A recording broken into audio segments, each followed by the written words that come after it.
I get a lot of messages from people who are staring at a big solar plus battery system on a spec sheet and wondering whether they're about to spend a fortune on something that will sit idle in the garage.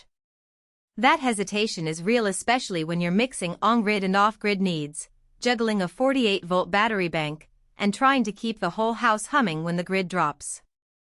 In the next few minutes I'll walk through what the 12 kilowatt split-phase hybrid inverter from BuzzBur actually does in a typical home, where it shines, where it feels a little thin, and who should bother clicking the link versus who should keep looking.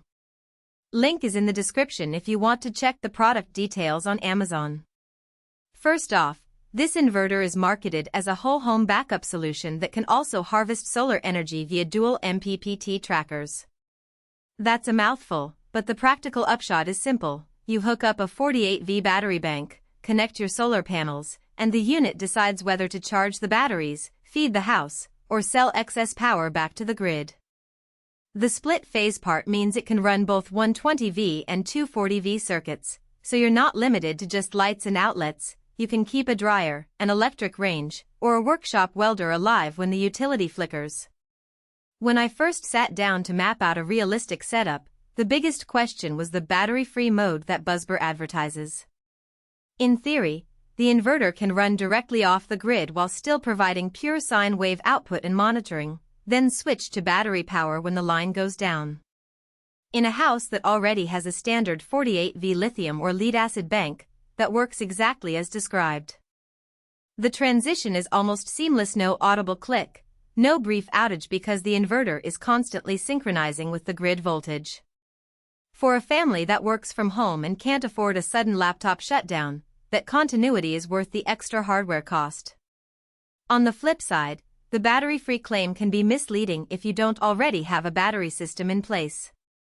The inverter itself doesn't store energy, you still need a separate 48V bank size to cover your peak load. For a 12 kilowatts unit, that usually means somewhere between 10 and 15 kilowatt hours of batteries if you want a full night of backup on a typical 3-person household. The upfront price tag for a complete system, panels, wiring, batteries, and the inverter can easily climb into the high 4-figure range. That's the hidden trade-off most first-time buyers overlook. The inverter is just one piece of a larger puzzle, and its value is only realized when the rest of the puzzle fits. In terms of daily usability, the Wi-Fi monitoring and app control are genuinely useful. The BuzzBur app lets you see real-time power flow, how many watts are coming from the panels, how much is being stored, and what the house is pulling at any moment.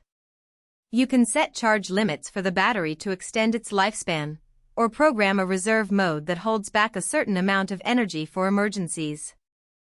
In practice, I've seen people use this to keep their electric water heater running on solar during the day, then let the battery handle nighttime loads without ever looking at a separate charger. One practical strength that shows up in real-world use is the dual MPPT.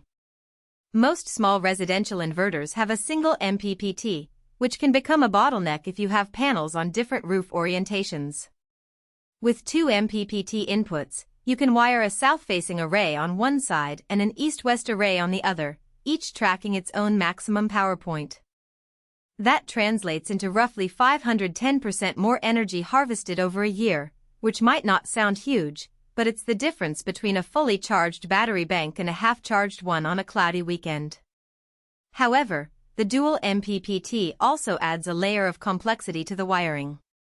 You need to balance the voltage and current ratings of each input, and if you're not comfortable with electrical work, you'll likely need a licensed installer.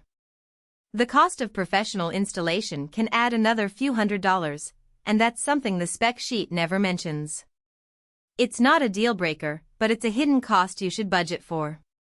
Who should buy this inverter?